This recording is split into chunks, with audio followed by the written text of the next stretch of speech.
This is the Bill Press Show. At least we did not have a round trip to Kabul in the middle of the week, but President Obama went over and announced that all of our troops would be repeated. I guess all of our troops would be out of Afghanistan by the combat troops by the end of 2014, and then signed a 10-year agreement with Afghanistan that we will continue to support them with training troops and financially through 2024 at least. Is that good enough? We turn to Derrick Crowe, is political director of the Brave New Foundation, on our news line with us this morning. Hi, Derrick. Good morning. Hi, Bill. How are you? Fine. Now, I know you work with Robert Greenwald, and I've been on several shows with him. A great documentary he put out a couple of years ago, Rethink Afghanistan. What do you think of the president's announcement and this kind of exit strategy? Well, I mean, it's good that the trend is the troops are coming down, and I think the agreement gives us some language that we can hang some activism on, such as, we're not seeking permanent military bases. But unfortunately, the sad fact is that the agreement doesn't stop U.S.-led night raids, which are causing so much anxiety and anti-U.S. animosity. It doesn't stop the not-so-secret drone war in Pakistan, and it lets us retain, quote-unquote, access to Afghan facilities through at least 2024, which D.C. insiders are telling us that we're probably going to use to facilitate keeping between 15 and 20,000 troops in Afghanistan. So I think it in one way, it gives us kind of a foot in the door to say we're not going to have permanent military bases, but it's really not good enough. Well, what the president says, right, that for those people, and I'm one of them, I guess, Dennis Kucinich is another, who think we ought to bring all of our troops home tomorrow. Why wait until the end of 2014? That we have to give the Afghan government time to get up to speed so they can take over in 2014, and we can't leave precipitously. Well, I mean, it's kind of strange to use the word precipitously. I'm not, when you're talking about a 10-year war. I mean, we've been there longer than any other war in U.S. history. And when you say we're some of the people that want those troops out of it, you're with 78% of people in the latest polling that want those troops home. Whoa. And for the president to kind of wave that away with one line in speech, if you want to talk about stability, I mean, the Afghan NGO Safety Office tracks the level of armed opposition group attacks in Afghanistan. And they're reporting that for the first time in the first quarter of 2012, we've got a real drop compared to the same quarter of the previous year. And that just happens to correspond roughly to the trend in U.S. troop levels. They've been going up, and then only when they finally started coming down have the level of armed opposition group attacks started coming down. So stability is... But that alone... This is Carl here. That alone shouldn't be the rationale for why we leave, right? I mean, sure, if there's a reason that we're there, then we should stay. And if there's no reason to be there, we should go home. The reaction to our presence should not be the reason that we're there or leave. I can agree with that. But if we're thinking of things like why are we there, it's been a year since Osama bin Laden was killed in Pakistan. And for the president to use this kind of like, oh, we have to stay until it's stabilized, or, we're almost defeating al-Qaeda. We defeated, quote unquote, the big move against al-Qaeda was in Pakistan from the last decade. So for the president to say that we're going to stay until Hamid Karzai's government is stabilized, I think just puts us in a position that Americans don't support, and they frankly shouldn't support. I think the big question to me is, at the end of 2014, we get out. Will the Afghan government be in a position to really take control? And what shape will the Taliban be in? The president was just no sooner out of Afghan airspace when the Taliban moved into Kabul and blew up a couple of buildings, right?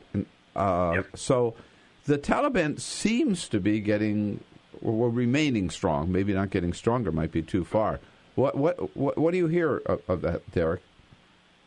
Well, I think the idea that we were going to defeat the Taliban with a 10-year foreign military occupation was never the right idea in the first place. I mean, if the prospect was ever on the table that we were going to defeat the Taliban as a political force inside of Afghanistan, we would have done it already by the end of a 10-year-long war here. And so the question is not whether or not we stay until we defeat the Taliban or we leave before we beat the Taliban on the field of battle. I mean, that was never on the table, apparently. So the real question is, are we able to help craft a settlement, a real political settlement that folds in all the relevant actors in Afghanistan in a way that will bring the level of violence down to a situation that's tolerable for the average person in Afghanistan? Which is pretty high. It is pretty high. I mean, Yeah. You're talking about a country where more than 60% of people suffer from some form of mental disorder, and that's from the World Health Organization, because of the constant years of conflict. So, I mean, the idea that we were going to knock the Taliban out as a relevant political force in Afghanistan was never really on the table. I'm just skeptical about the whole operation. We are dealing with a country that has never had a central government in its we missed the opportunity million-year when history. we helped them boot the Russians. We missed our opportunity to build schools and build some kind of democracy there then when we were still loved. Right, yeah, as we certainly are now. Before we let you go, Derrick, again, Derrick Crowe is political director of the Brave New Foundation. Just to share that not everybody is jumping up and down with glee at the president's announcement from Afghanistan. There are some who question whether it does the job and goes far enough. BraveNewFoundation.org is their website, BraveNewFoundation.org. You mentioned in passing, Derrick, drone strikes in Pakistan. We've talked about this the last couple of days on the show. This to me is the yet unexplored issue, that the number of drone strikes is really escalating in Pakistan, and there's a lot of collateral damage. I saw a figure yesterday that the New America Foundation, I think, reported 17% of the people killed by the drone strikes are not militants at all. They just happen to be in the neighborhood, right? What leak? And John Brennan was out the other day saying our use of drones is legal and wise and necessary. What is the legal authority for these drone strikes, Derrick? Well, it's essentially that they're not telling us about them. I mean, frankly, the drone strikes operate. I mean, it's great to hear somebody in the U.S. government finally come out and officially say, yes, we have a drone war in Pakistan. But remember, this is the first time, really, that anybody's even acknowledged that it's gone on. And when that's the situation, it's almost impossible for anyone, including Congress, if they're inclined to do oversight, to do any kind of oversight when the government won't even tell you what's going on. And, even the New America Foundation, 17% is a pretty high number, but that's one of the lower estimates that's out there for the number of civilians that are killed. Well, yeah, and, if the number was much, much, much lower, to where it mirrored human error, it might be something I could get behind. It puts less of our troops in danger, et cetera. But with a number that high, I mean, you're basically talking about a fourth of the people. Yeah, that are killed. One out of are five. Not hostiles. They're right. Even if it's 1 out of 5, that's still very high.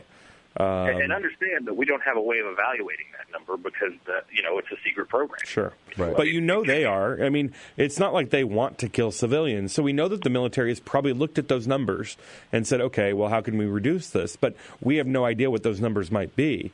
If anybody has a better handle on what the actual number is, it's going to be the military. And there's no reason why, with good oversight, we shouldn't know that. And it's surprising that the Republican Congress wouldn't use this as an opportunity.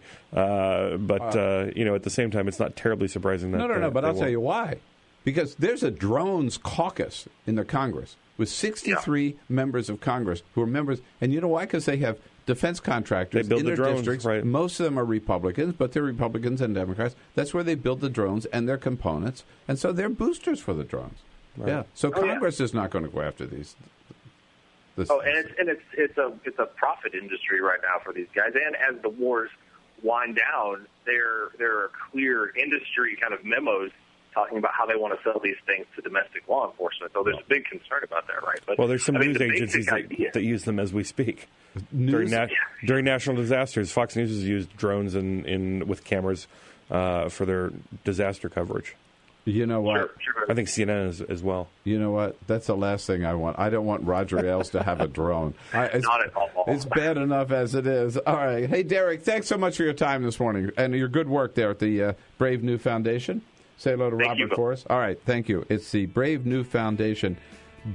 Derrick Crowe is their political director.